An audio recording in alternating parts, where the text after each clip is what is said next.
January 1944. The sun hung pale above a frozen field in Iowa. Barbed wire cut the horizon into silver lines, humming faintly in the wind. Inside the enclosure, hundreds of men in gray coats stood silent, their breath clouding in the morning air. Then, a crack. A white baseball sword against the blue. Laughter followed, foreign and bright. American guards, jackets unbuttoned, played a casual game beyond the wire. One swung, missed, and smiled. A prisoner watched from the fence, eyes narrowed, a former sergeant from Hamburg. He had marched through Poland, through fire and ruin. He had seen what captivity meant in the East. Yet here on this quiet prairie, his captors laughed and shouted across a diamond of frozen grass. A guard tossed him a cigarette. Another offered chewing gum. Somewhere, a radio played Glenn Miller. For the first time, the German prisoners realized that this strange, easy abundance was not propaganda. It was America, and the shock of that realization would begin to change them, long before the war itself would end. By the winter of 1944, the war in Europe had entered its bloodiest, most desperate phase. But far from the ruined cities of Cologne and Stalingrad, another war story was quietly unfolding, one written not in fire, but in paradox. It began with the arrival of the enemy on peaceful American soil. When the United States entered World War II in December 1941, few imagined that German soldiers would one day be sleeping behind American fences. Yet by 1943, the tide of war had turned.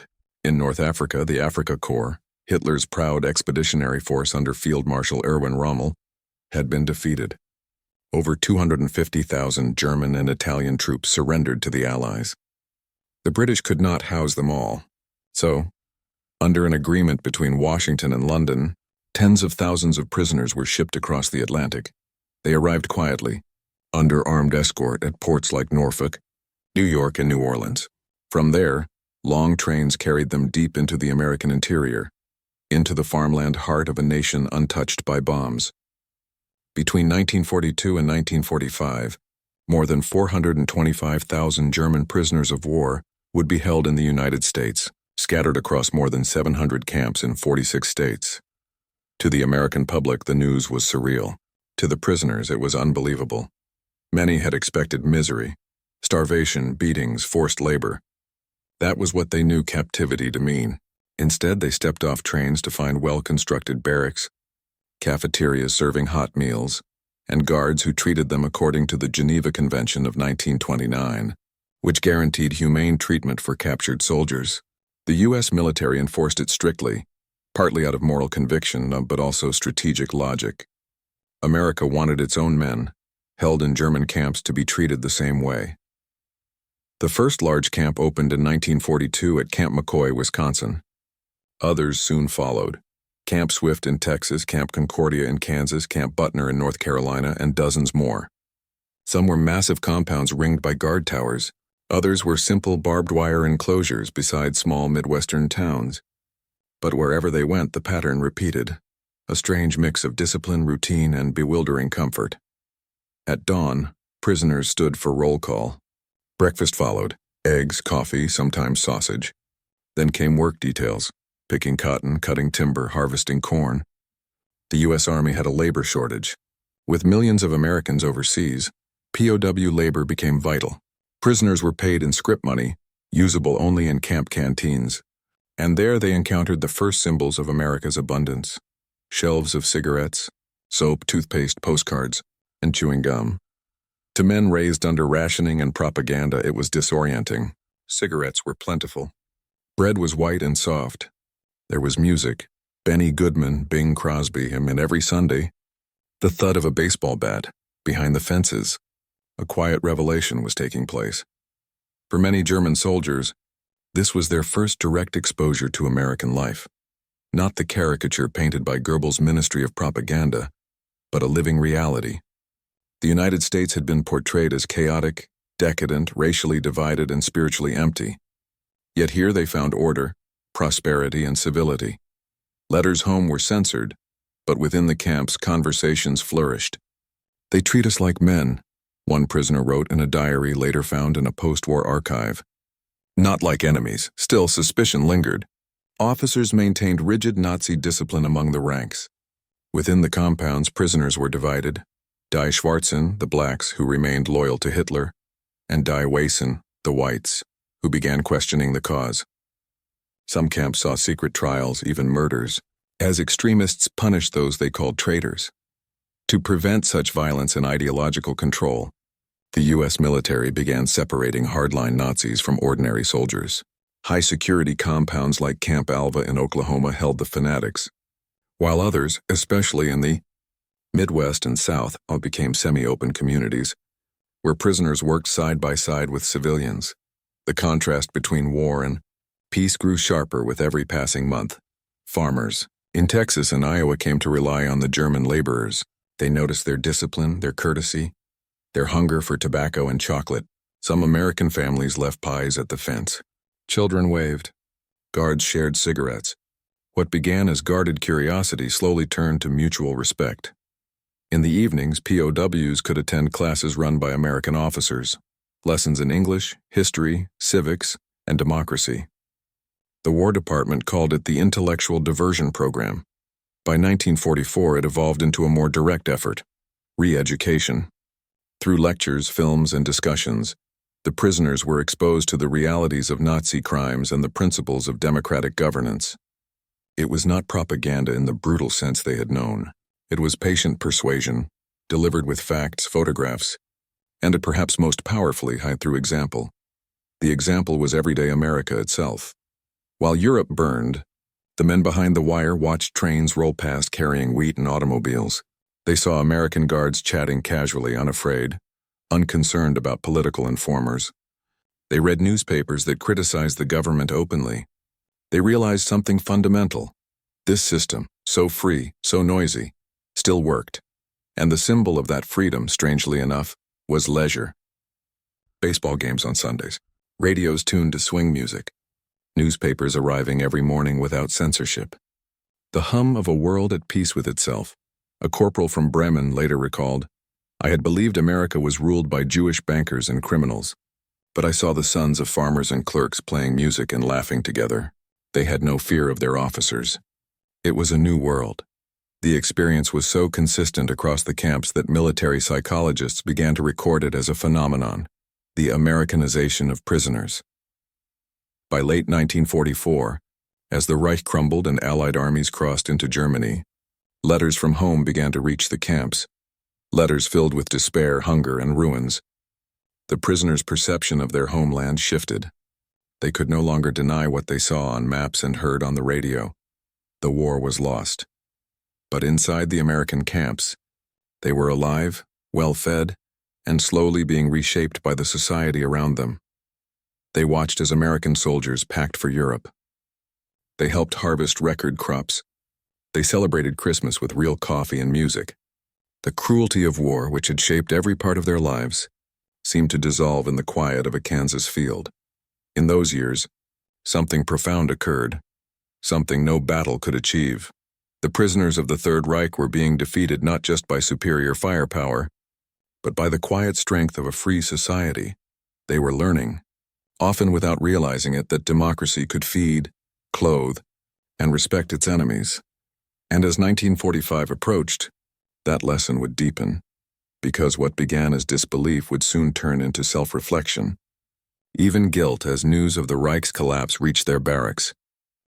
To understand the depth of what happened inside those quiet American compounds, one must look at it from every angle: military, psychological, social, and human. The story of German POWs in America was not just a matter of confinement. It was a living experiment in the moral power of democracy.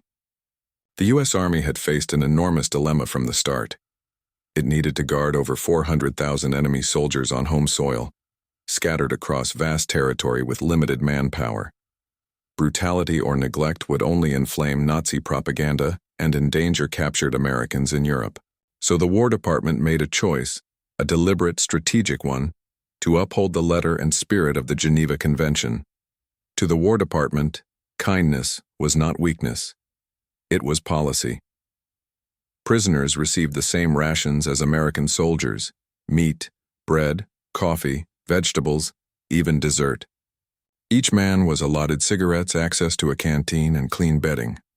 Medical care was identical to that of U.S. troops. The message was clear: America would win the moral war as decisively as the military one. This decision at first was met with controversy. Across small-town America, headlines asked, "Why feed the enemy steak while our boys fight overseas?" The answer came from the highest levels, from General George C. Marshall himself. The treatment of prisoners is not only a matter of decency, but of national honor. For many of the German prisoners, this policy created deep internal conflict. They had been raised under a regime that glorified loyalty to Hitler, obedience to hierarchy, and contempt for weakness. Yet here, they saw discipline without cruelty, authority without terror. American guards laughed freely. Officers ate alongside enlisted men. The social order was flexible, human. This reversal struck at the heart of Nazi ideology. Inside the camps, divisions quickly formed. At one end were the black shirts, hardline Nazis who clung to the Reich with fanatical faith. They painted swastikas on barracks walls, held secret roll calls, and punished dissenters. At the other were the gray and white groups, ordinary soldiers, weary of war, beginning to question everything they had been told. At Camp Papago Park in Arizona, the tension turned violent. Prisoners accused of defeatism were beaten or murdered by their fellow inmates. Across the country, similar incidents erupted: coded notes, clandestine trials, whispered denunciations. The U.S. Army, realizing the ideological danger, began separating prisoners by category: A for ardent Nazis, B for uncertain, C for anti-Nazis. The goal was containment not of men but of ideas. At Camp Ruston in Louisiana, a group of POWs formed what would later be called the Ruston Circle. They were educated officers, teachers, and artists who openly rejected Nazism. Under discreet American supervision, they created a school for prisoners, teaching English, economics, philosophy, and literature. The Army called it intellectual diversion. In truth, it was quiet re-education. Each day, classes filled the makeshift barracks. There were lectures on democracy, freedom of speech, and the rule of law, concepts long banned in the Reich. Some camps distributed translated copies of the U.S. Constitution. Others screened films, Why We Fight, The Battle of Britain, and even newsreels showing the liberation of Europe. The intent was subtle but powerful: to let truth dismantle myth. And yet not all minds changed easily. Many prisoners remained loyal to Hitler until the very end, refusing to believe reports of atrocities. They wrote defiant letters home, imagining a miracle that would turn the war back. But as months passed, and the news grew darker, Allied landings in Normandy, the collapse of the Eastern Front, the firebombing of Dresden, belief gave way to silence. In the mess halls, conversations grew somber. Cigarettes burned slower. Some prisoners began attending chapel services led by American chaplains, drawn not by faith, but by curiosity. What kind of enemy preached forgiveness? Beyond the fences, the local communities watched these men with equal curiosity. In small towns across the South and Midwest, civilians encountered the prisoners during farm labor programs. American farmers were initially wary. They had lost sons in Normandy. Now they were expected to work beside Germans. But necessity overcame bitterness. Under military supervision, POWs were dispatched to fields, canneries, sawmills, and road crews. They earned 80 cents a day in camp scrip. They picked cotton under the southern sun, harvested corn in the plains, and felled pine in the Carolinas. And slowly, the walls of hatred began to crack. There are hundreds of recorded anecdotes from these encounters. In Texas, a farmer's wife left coffee and cookies at the fence each morning. In Arkansas, a German mechanic repaired an American tractor so efficiently that the family invited him for lemonade after work. In Iowa, prisoners sang folk songs while hauling hay. The farmer's daughter learned one by heart. By mid-1944, reports from the Provost Marshal General's office described the POW labor program as a model of efficiency and mutual respect. The humanization of the enemy was taking root on both sides of the wire. For the American public, these interactions challenged propaganda too. Newspapers had portrayed Germans as ruthless, mechanical killers. But now, people saw them laughing, writing letters, playing violins, or carving toys for children. Many civilians came to understand that the enemy soldier and the ideology he served were not the same. The War Department carefully controlled information to maintain order. POW letters were censored. Camps were patrolled by military police and supervised by intelligence officers.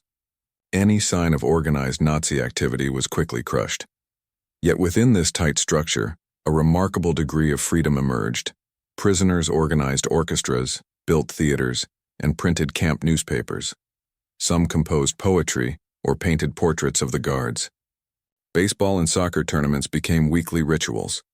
The camps turned into small, self-contained societies, reflections of a civilization rediscovering itself through contrast. American psychologists began to study this transformation. One report from 1945 by the Office of War Information noted, "The prisoners, having encountered democracy in its natural environment, experience cognitive dissonance. They find it orderly, prosperous, and without fear." That dissonance was precisely the goal. The re-education effort, later formalized under the Special Projects Division, aimed to expose German prisoners to freedom not by force, but by familiarity. In select camps, democratic discussion groups were formed, voluntary circles, where prisoners debated ethics, responsibility, and the future of Germany. Topics included the nature of liberty, the role of the press, and the citizen and the state. These sessions were not lectures, they were conversations. And in those conversations, guarded by barbed wire yet free in spirit, some of the most profound ideological awakenings of the war occurred. It was there that men who had believed themselves instruments of destiny began to see themselves as individuals again. At Camp Crossville in Tennessee, one participant later recalled, "For the first time, I spoke without fear. I said what I truly thought, and no one reported me. That night, I could not sleep. I realized how long I had been silent." Meanwhile, the American guards, many barely older than the prisoners, were changing too. They saw the enemy not as monsters but as young men, tired, confused, and longing for home. Mutual respect replaced hatred. The daily rhythm of routine, work, meals, games, small acts of civility, created a fragile but real peace.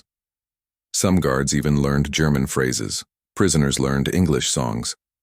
They exchanged postcards, stories, and, when the war ended, promises to write. But beneath this harmony lay deeper questions, moral questions that would haunt both sides. Could kindness toward the enemy exist without betrayal of the fallen? Could a nation show compassion without weakening justice?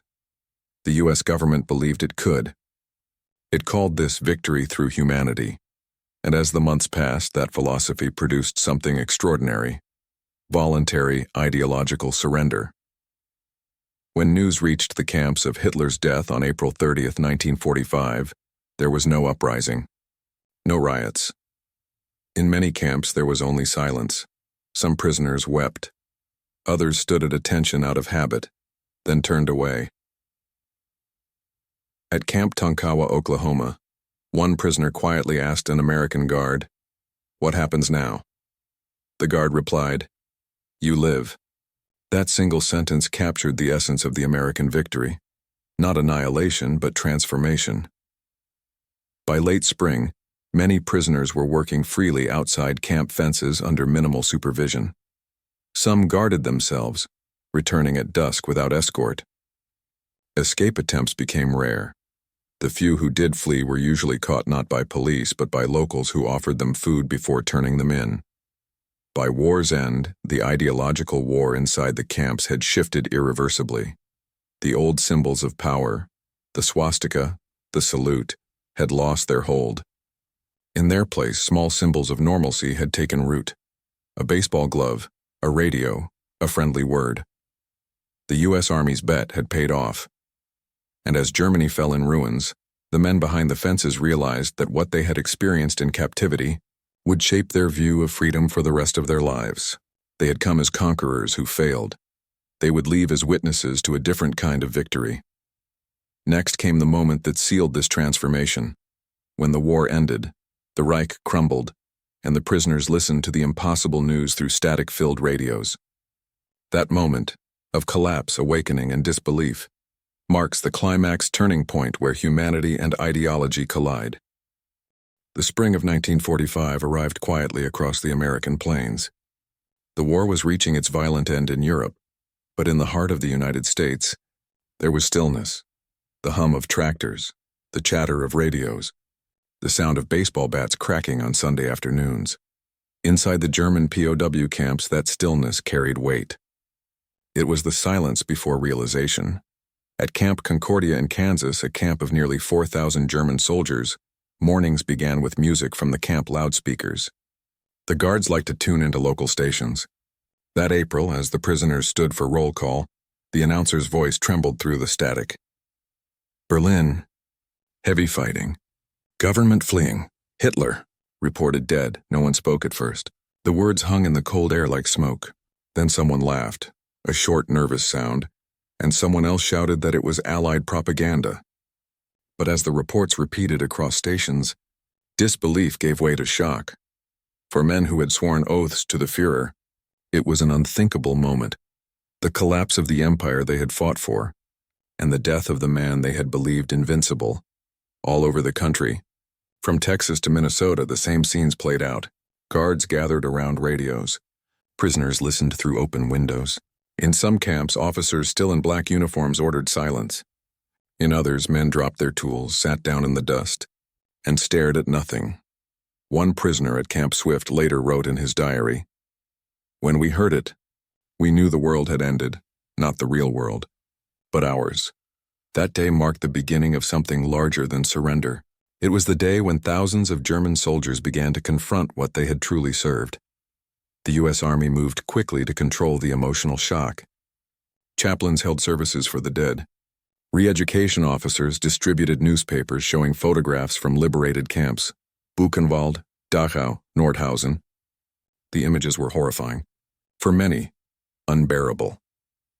In Camp Butner, North Carolina, prisoners were shown a film documenting the concentration camps. Some shouted that it was fake. Others wept. A few collapsed. Guards stood silent, letting the truth do what bullets could not. The realization spread slowly, painfully across the barbed wire landscape of America. At Camp McCain in Mississippi, a young POW named Carl, once a loyal Hitler youth, watched the film twice. "I thought it was lies," he wrote later. "But then I saw the uniforms, our uniforms, and I knew." This was the moment the ideological war ended. Not in Berlin, not on the battlefield, but in the minds of men sitting in folding chairs thousands of miles from home. The collapse of the Reich brought chaos in Germany. Cities destroyed, millions displaced, but in America the prisoners lived in strange tranquility. Food still came on time. Work continued. Baseball games were played, yet now everything felt hollow. The empire that had defined their identity no longer existed. They were soldiers without a flag, and in that void something unexpected took root: humility. The guards noticed it first. Men who once marched with military precision now lingered to help in kitchens, to repair fences, to talk. The hostility that had colored every conversation faded. In some camps, the fences were literally opened. Prisoners could walk freely within boundaries marked only by white stones. None tried to run, a guard at Camp Shelby remembered. They stopped being the enemy that day. They became just men waiting for a world to start again. It was in those months that the Sunday baseball games took on new meaning. They were no longer mere entertainment. They became symbols. American guards often invited POWs to join, and they did. Cautiously at first. Imagine it. A team of U.S. soldiers in khaki pitching to Germans in faded gray uniforms, both sides laughing as a fly ball arced into the blue. The prisoners played hard, eager to prove themselves, and the Americans, amused and impressed, began to teach them rules, gestures, even slang. Strikeout, home run, double play. To the men who had grown up under parades and propaganda, baseball was revelation. It had no hierarchy, no salute, no slogans. It was competition governed by fairness. You followed rules, respected the umpire, and shook hands when it ended. A sergeant from Hanover said later, "On the field we were not enemies. We were equals." The bat and the ball made us so. In the quiet of those afternoons, the American ideal of fair play, that invisible backbone of democracy, became tangible. The POWs could feel it, even if they could not yet name it. As weeks passed, they were allowed more freedom. Many worked on farms without guards. Some went to local churches under escort. They saw American families gathered in peace, mothers with children, sons coming home from war. The contrast with their memories of Germany was overwhelming. Letters from home trickled in, descriptions of ruins, hunger, and despair. Mothers wrote of Allied troops distributing food, of the Red Army's brutality, of cities turned to ash. And the prisoners realized the unthinkable, that their enemy had treated them better than their own regime had treated its people. At Camp Shanks, a staging ground for repatriation, officers reported that morale among POWs was strangely high. They were alive, fed, and healthy. Some dreaded release. "I will go back," one prisoner wrote, "but I am no longer the man who left." For many, the turning point was not just political or ideological, it was personal. A corporal from Bremen, once fiercely loyal to Hitler, fell ill with pneumonia at Camp POWs, Texas. American medics treated him for weeks. When he recovered, he asked the nurse why she had bothered. She replied, "Because you're human." That answer haunted him for years. Moments like that multiplied in the final months of captivity. Small acts of compassion that shattered years of indoctrination. Meanwhile, American officers quietly studied these transformations. Reports sent to Washington concluded that humane treatment had succeeded where coercion could not. The prisoners, one document read, have been exposed to the moral contrast between totalitarian cruelty and democratic decency. This exposure has produced enduring effects. Indeed, it had. Some prisoners began volunteering to assist American authorities. They helped translate documents, run libraries, even teach literacy classes for fellow POWs. A few joined anti-Nazi newsletters distributed within the camps. One was titled Der Ruf, The Call. It encouraged Germans to rebuild their nation on principles of truth and democracy once the war ended. Its editors later became influential journalists in post-war Germany. By late summer 1945, the war was over. Japan had surrendered. Across the United States, German prisoners began packing their few belongings: letters, photos, carvings, baseball gloves. They would soon be sent home. The atmosphere was bittersweet. The men who had once cursed the idea of captivity now dreaded leaving it. America had become, paradoxically, their first experience of freedom. At Camp Atterbury, Indiana, the farewell ceremony was quiet. The prisoners lined up, shaking hands with guards. Some saluted, others hugged. The commander addressed them simply. "You came here as enemies. You leave as men who have seen our country. Remember what you saw." Trucks rumbled away, carrying them to ports on the East Coast. Ships waited to take them back across the Atlantic. Not to the Germany they remembered, but to one broken beyond imagination. As the vessels departed, the prisoners stood on deck, watching the American shoreline fade into the mist. One diary entry from that voyage reads, "We arrived with pride and hatred. We leave with gratitude and shame. They conquered us without hatred. That is the victory I cannot forget. That was the true climax, not a battle, but an awakening." The prisoners had witnessed a kind of strength they had never been taught to respect. The strength of restraint, of fairness, of ordinary humanity. The shock that began with cigarettes and chewing gum had deepened into something lasting, a moral transformation that would ripple through the reconstruction of post-war Germany. But first came the long voyage home, to a country in ruins, where these men would face the wreckage of their past and the memory of a strange, kind captivity that had changed them forever. The war was over, but for the German POWs who had lived behind American fences, the aftermath would become the most profound chapter of all, one of reckoning, rebuilding, and return. When the last gun in Europe fell silent in May 1945, the world began to take stock of what remained. In Germany, cities were ash heaps. Bridges lay twisted across rivers. Families wandered the ruins, searching for the living among the dead. But thousands of German soldiers far from the wreckage were alive and safe behind American fences, and now they had to go home. The journey began slowly. Repatriation was a massive operation, coordinated by the War Department and the International Red Cross. Every man would be screened, documented, and shipped across the Atlantic, not to the U.S. zones first, but to British and French custody in Europe, where labor shortages demanded manpower. The Geneva Convention required release as soon as possible after the cessation of hostilities, but logistics and politics stretched that promise into years. By late 1945, ships like the Argentina and General M.C. Meigs were filled with men who had once fought under the swastika.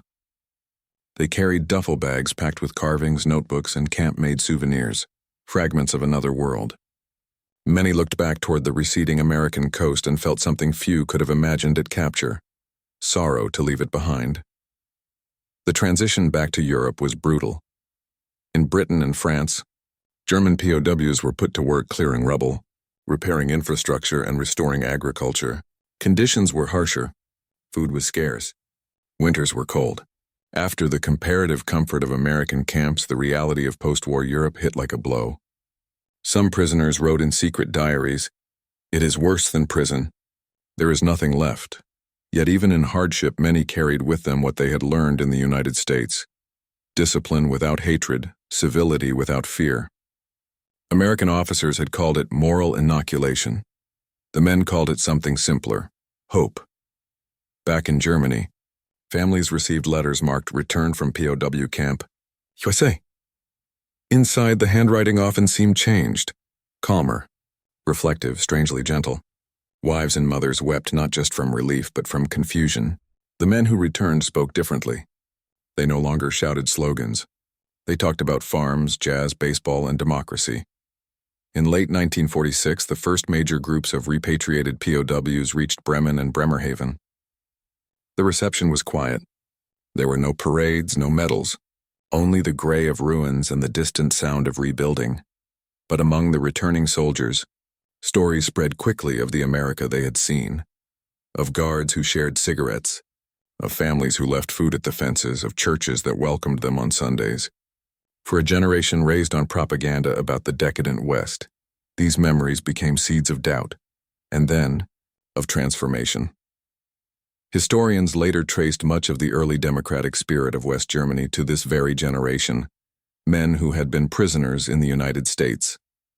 They had seen firsthand a system that worked without fear, a nation that balanced strength with fairness.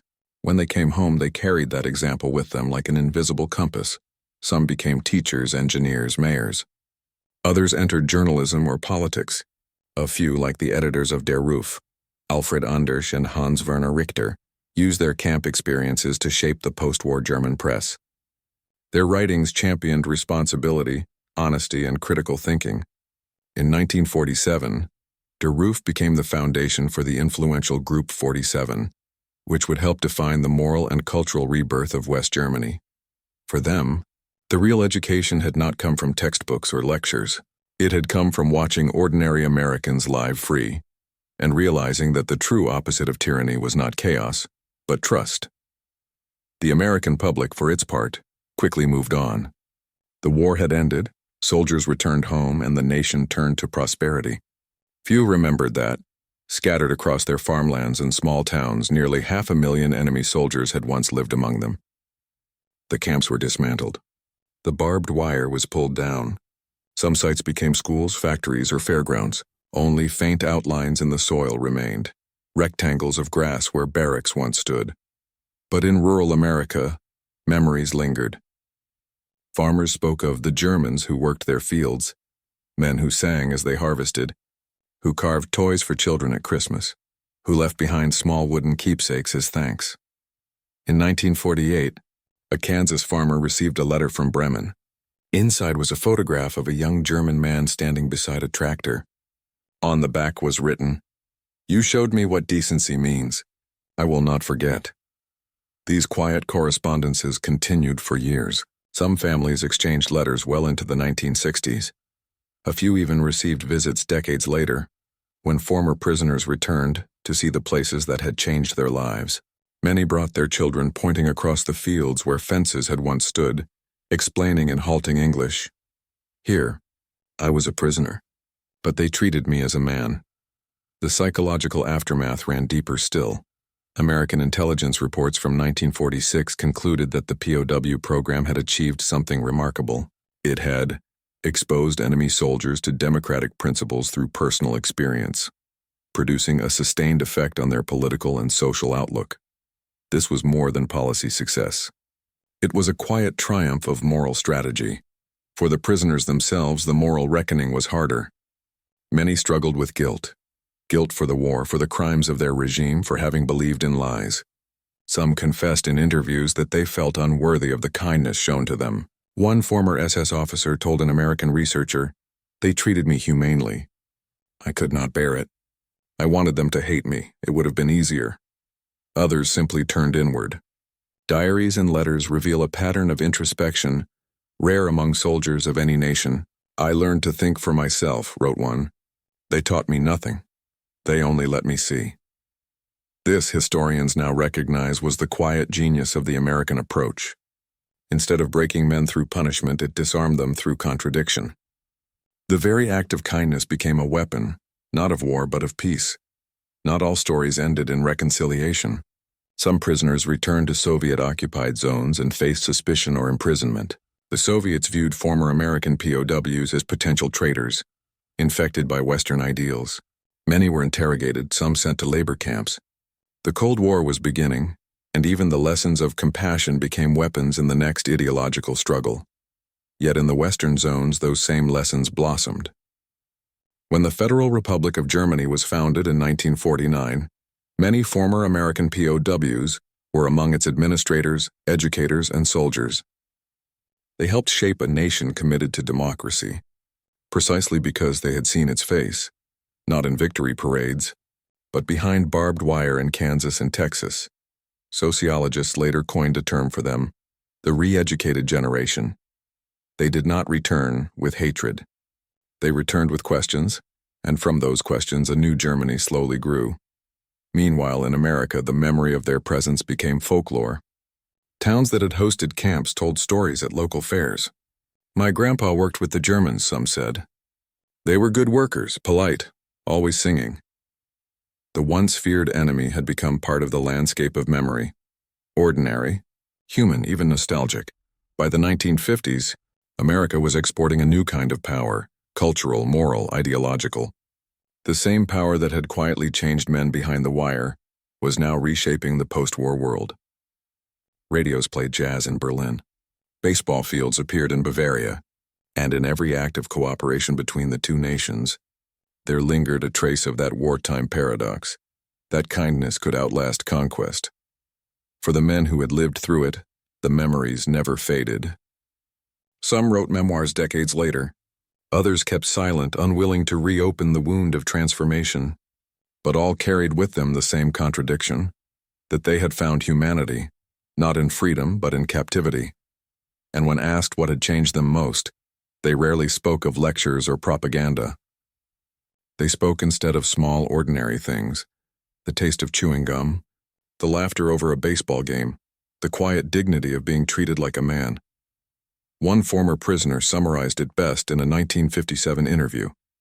"We came to America as enemies. We left as witnesses. That was the real aftermath, and not destruction, but reawakening. The war had forged weapons of unimaginable power, but it was this invisible force, compassion, that proved most enduring." And as the men of the Wehrmacht returned to rebuild their shattered homeland, many carried with them not the memory of defeat, but of a lesson that no empire could teach. That strength without mercy is hollow, and victory without humanity is empty. And so, out of barbed wire and baseball diamonds, a new idea of Germany and perhaps of the world was born. Now, as the last pages of this story turn, we move toward its quietest chapter, a reflection on what it all meant, for history, for humanity, and for the strange power of decency in the darkest of wars. The war that had shattered the world also revealed, in its quiet corners, the resilience of the human spirit. Behind fences built for fear, decency had taken root, a simple, defiant decency that turned prisoners into thinkers, enemies into witnesses, and strangers into examples of what civilization could be. The story of the German POWs in America is not one of comfort. It is one of contrast. It showed that humanity could survive even in uniform, even in defeat. These men had marched under banners of conquest. But behind American wire, they learned the language of respect. Through work, through fairness, through the small, unspoken gestures that mark true freedom. When they went home, they carried more than memories of abundance and music. They carried the quiet realization that democracy was not weakness, and that strength could exist without cruelty. In the rubble of post-war Europe, those ideas became seeds. Out of them grew new institutions, new laws, a new conscience. For America, too, it was a mirror. The treatment of prisoners became proof that a nation could wield immense power and still choose restraint, that its greatness did not lie in its weapons, but in its values. Today, the camps are gone. Their wooden walls rotted away long ago, their barbed wire buried under grass and roads. But in certain places, on quiet Sunday afternoons, the echo still lingers, the sound of a baseball cracking against the sky, the laughter of men who had once called each other enemies. It was never about cigarettes, chewing gum, or even baseball. It was about something far rarer, the moment when one side saw the other not as a monster but as human, and in that recognition, a deeper victory was won, one that outlived the war itself.